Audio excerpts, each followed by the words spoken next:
शंकर स्वामी महाराजांचा 180वा अखंड हरिनाम सप्ताह या ठिकाणी संपन्न झाला। या निमित्ताने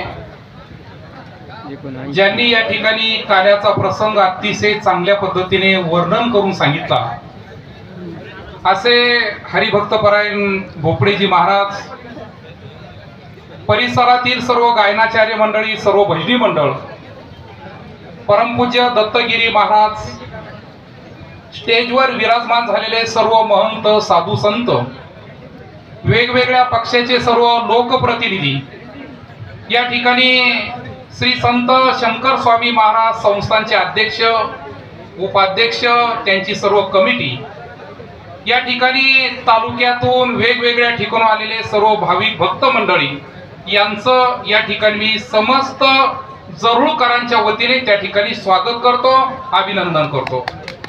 या ठिकाणी या वर्षी श्री संत शंकर स्वामी महाराजांचा सप्ताह वैजापूर तालुक्यामध्ये होतोय। मागील वर्षी आपले तिन्ही फळाचे सप्ते वैजापूर तालुक्यामध्ये त्या ठिकाणी संपन्न झाले, परंतु यावेळेस एक सप्ताह सिन्नरला, एक सप्ताह येवल्याला आणि एक सप्ताह वैजापूर तालुक्यामध्ये संपन्न होत असताना जरूळकरांनी अत्यंत मोठं काम 9 दिवस त्या ठिकाणी पूर्ण केलं। 9 तारखेला सप्ताह उभा राहिला, आज 17 तारीख आहे आणि म्हणून मी खऱ्या अर्थाने तालुक्याचा लोकप्रतिनिधी नात्याने जरूळच्या सर्व सप्ताह कमिटीच्या नियोजनाला त्या ठिकाणी सलाम करतो। अत्यंत चांगल्या पद्धतीने सप्त्याचं काम त्या ठिकाणी आपण केलं। या ठिकाणी पुढील वर्षाचा सप्ताह हिलालपूरकरांनी घेतला। निश्चित आपणही याच्यापेक्षा पुढे जाऊन झेंडा लावशाल यामध्ये तीळ मात्र शंका त्या ठिकाणी नाही आणि म्हणून तुम्हालाही त्या ठिकाणी शुभेच्छा देतो आणि अधिक वेळ या ठिकाणी घेत नाही, परंतु अत्यंत चांगली जबाबदारी जसं तुम्ही आमच्यावरती दिली तशी तुम्ही सुद्धा जबाबदारी त्या ठिकाणी पूर्ण केली।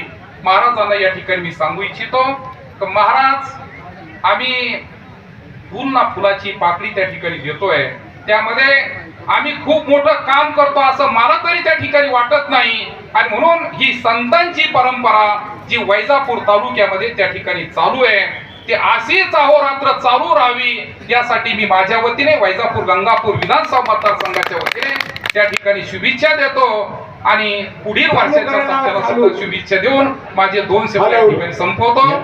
रामकृष्ण। यानंतर